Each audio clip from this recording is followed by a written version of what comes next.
Welcome, everyone. Hope you're having a great weekend. Excited to get started with you here today on our Saturday show, our Cabral HouseCall. We have 2 Cabral HouseCalls each and every weekend, Saturdays and Sundays. Hopefully, you've been tuning in now for a few years, but if you haven't, we'd like to break up the week here, and the weekends are dedicated to answering our community's questions. So always excited, as I say, to open up this giant spreadsheet of questions, and these questions are actually coming in from April 18th. So we answer all the questions in the order that they come in. April 18th is first up today. The first one's from Christina. And let's see, today's show is debuting on June 13th. So April, May, June 12th, I should say, is today's date. So we're getting more towards the 8-week mark. What does that mean? It means more people are writing in with more questions. So whenever we have more people write in, we get more questions. It takes a little bit longer to answer yours, but just keep in mind, I will answer every single question that gets sent in to me. It just, again, depends on the timeline of questions that get written in. I answer 6 questions on Saturday and 6 questions on Sunday. Now, you don't have to wait for 6 to 8 weeks to get your question answered. You can write in your question at cabralsupportgroup.com and get pretty much same-day answers from our health coach team and the community of over 11,000 people, probably closer to 12,000 now, right there. Great, amazing community from around the world, global-based community. And if it's a customer service question, well, the best way to get that answered is just to write in at support@equa.life. That's it. All right, let's get into your questions right now. So first one's from Christina. Christina says, "Hey, Dr. Barral, thank you so much for sharing your knowledge. I've been suffering with chronic thrush." Well, I definitely answered that one just last week. So let's move on to the next question. I'm glad we were able to answer that question for you, though, of course, last week. So the next question is from Victor. Victor says, "Would you recommend an under-desk treadmill? I spend so many hours sitting down because of work and was thinking setting out my office in a way that I could walk on a treadmill while working. And no, this is not a replacement for my workouts or outdoor walking. It's just that sometimes I find it hard to get my 10,000 steps daily. I feel like I get a lot in the morning, walk to and from the gym and back, but that's around 7,000 steps. Then sometimes I don't have time to leave the house for another walk because I'm super busy with work. Hence, was thinking the under-desk treadmill." Yes, this is a great idea, Victor.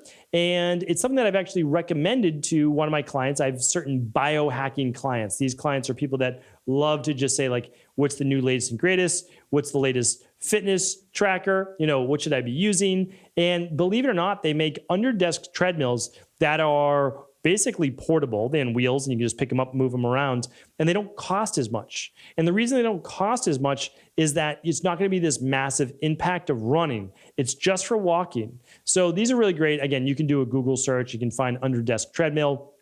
Really inexpensive. They make some desks built in with a treadmill. I don't think you even need to go that far. You can just get one just meant for walking. It's only a couple feet wide. It's lighter weight. Again, you can't run on it because it's meant for low impact, but it's a great way to get in your steps. You know that I'm not a huge advocate of standing desks if you end up locking out your knees or not moving your body or shifting all your weight onto one side.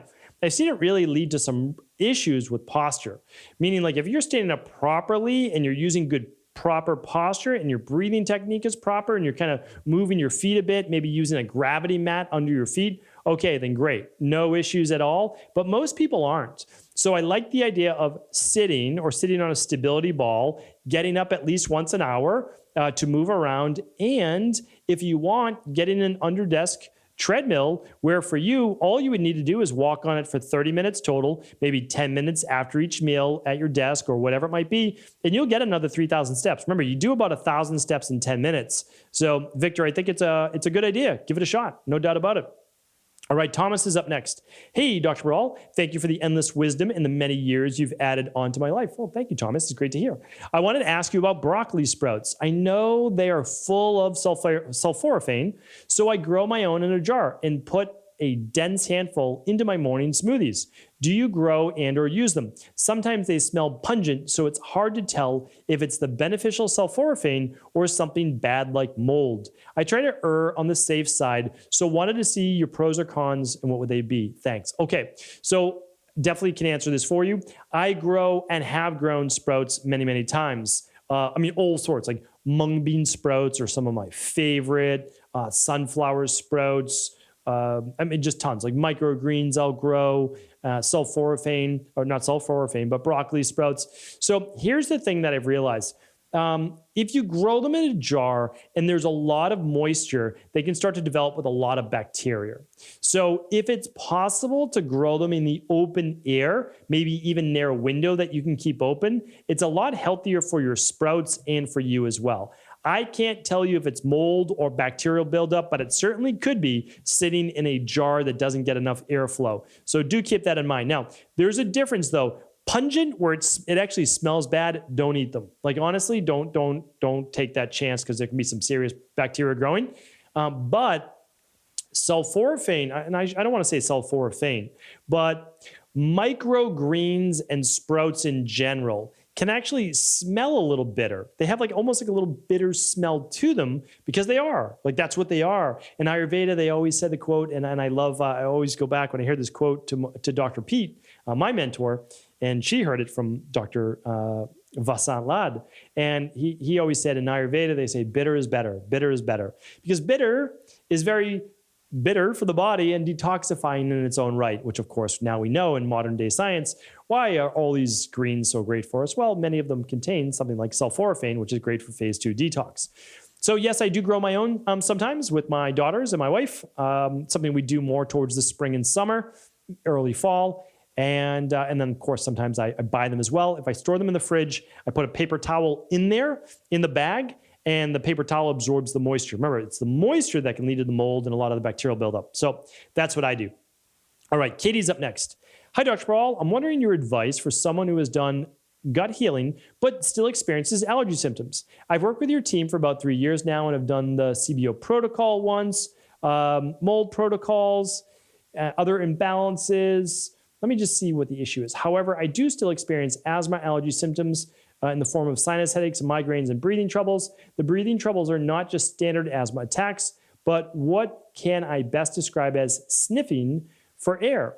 A sensation I'm not getting enough air in easily through the nose. So it's as if I gasp for air through the nostrils. Often my throat and tongue muscles feel tense as well. I'm currently on Singulair and apologies if it's pronounced incorrectly, but Zyzal, plus Hispro and other allergy teas and tinctures. But I can't seem to totally kick my allergies. What recommended next steps would you take if you're in my shoes? Okay, great question. I was in your shoes, keep that in mind. I literally couldn't leave my house for the month of April. I know that seems dramatic, but it's still true. And I was taking, what was I taking? Zyrtec, I was taking Allegra, I was taking 50 milligrams of Benadryl 6 times a day and still had debilitating allergies. If you've never experienced allergies, it is awful. You're exhausted, you're tired, you're moody. My eyes would be swollen shut. They'd be scratched from being so dry and itchy. My eyes would be running, my nose would be running. It was miserable, literally miserable.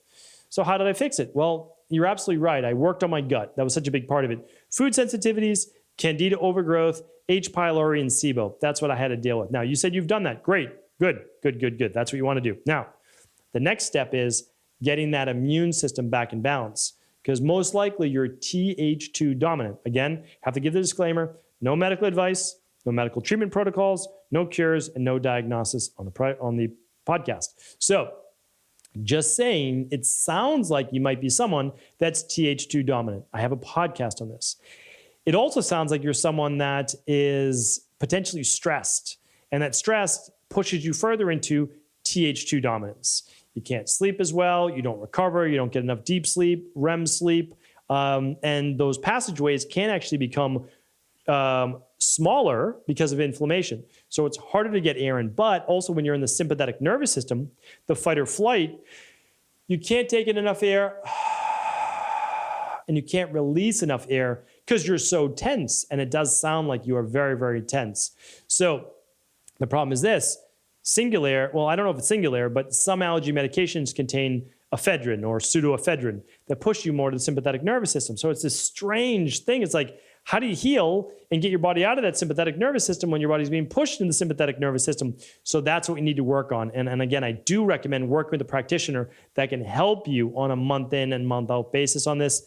You can always work with our team over at equa.life, or just go to integrativehealthpractitioner.org and click on the practitioners tab. There are thousands of practitioners that can help you with this. That literally work and live all over the world.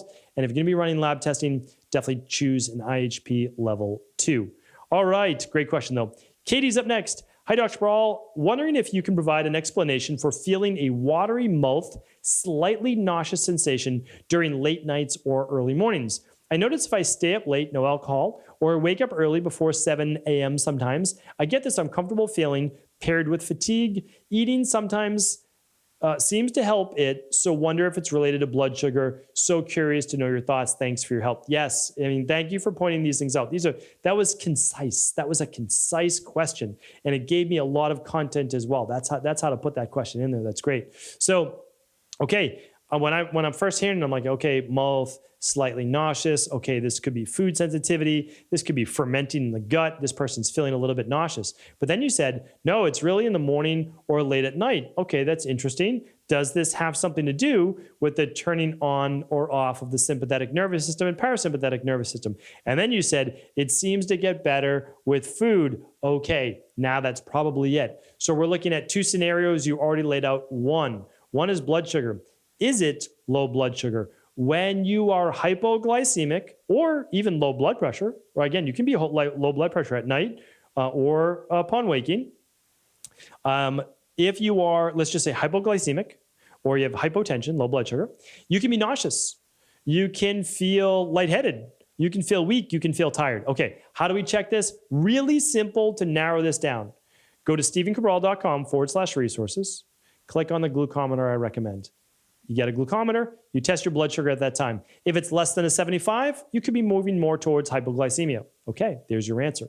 But at the same time, go to stephencabral.com/resources and click on the blood pressure monitor that I recommend. Take your blood pressure as well. If it's below 110, I always say below typically is the lower number, but if it's below 110, over 75, or 75 or less for the bottom diastolic number, systolic 110 or less, diastolic 75 or less, you could be moving more towards hypotension. Could be either one of those. Hypotension, okay, what's going on? Could be adrenals, HPA axis, sodium-potassium balance. Again, when in doubt, run the Big 5 labs over at equa.life, or in this case, at least run the hair tissue mineral analysis, which is the mineral and metals test. Okay, one more though. Tug of war. Parasympathetic and sympathetic nervous system. You're waking up, cortisol levels aren't responding, or they're responding too rapidly. That's called a cortisol awakening response that is dysregulated. That can make you feel nauseous as well. So what would the lab test be for that? It would be the stress hormones, mood, and metabolism, and that will knock that one off the chart as well. All right, good question. Let's see if we can get another one in here today. We answered Victor's, because Christina's was last week. Thomas, Katie, Katie again, okay. And we have Erica. So Erica says, hey, Dr. Cabral, I'm not sure if you've answered this before. I couldn't find it online, but I was wondering what your daily eating and supplement routine looks like. What times do you eat breakfast, lunch, and dinner? Possibly a juice. What your go-to eating routine looks like. Breakfast, does it equal smoothie plus oatmeal, lunch, veggies, and lean protein? Foods you eat the most common, etc. Of course, I know everybody is different and responds differently, but it would be cool if you could make an episode on this. I'm happy to do that. I'm definitely going to do one on supplements coming up soon. But I actually I did a podcast called A Day in the Life of My Mediterranean Diet. Let's see. I don't know that I'll be able to find that off the top here. I've got this beautiful spreadsheet that was designed many, many years ago with every single podcast I've ever done. My team does a great job with all of these things. There's been so many podcasts. Well, I can do it just like you would do. So let's go to Stephen Cabral. Well, actually, let's just go to Google. Let's just type in Stephen Cabral, and let's type in a day in the life of my diet. I don't even know if that's correct, what the podcast name is. Let's see here, though. All right, a day in the life of my Mediterranean diet. Well, there it is, episode 1551, the second result. All right, so there's my diet. Just go to stephencabral.com/1551. And then I'm definitely going to bring you my daily nutritional supplement plan. But just in short, I'm going to go through it step by step when I take everything. But it's the daily foundational protocol level 3 plus the immunity protocol every day. Now, I add a few more things onto that, like the advanced collagen and other things. But let's just go with daily foundation protocol level 3 and the immunity protocol. And then I'll tell you the other fun add-ins I do after that. All right. And all of those can be found at equi.life. All right.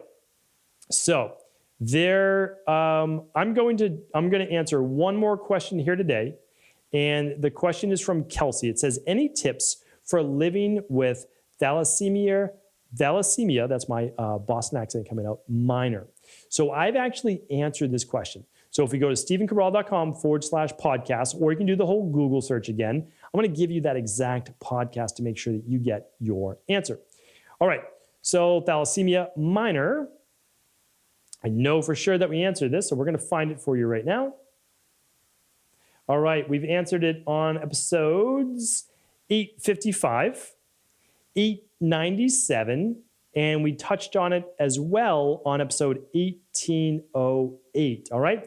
So Kelsey, 855, 897, and episode 1808. And it goes over really all the tips that I would give you starting out with thalassemia for those people that are not familiar with it. Really a blood disorder where there's lower levels of hemoglobin in the blood. And oftentimes it can mimic a lot of other types of anemia like low iron or B12, et cetera. So I give you the different items to look for, what the autoimmune issue might be, what the inflammatory issue might be. Definitely run those Big 5 labs, but check out those podcasts for all those specific details. All right, that is our time here today, but we'll be back tomorrow with another Cabral House Call answering our community's questions. Take care, everyone. Have an amazing weekend. Have an amazing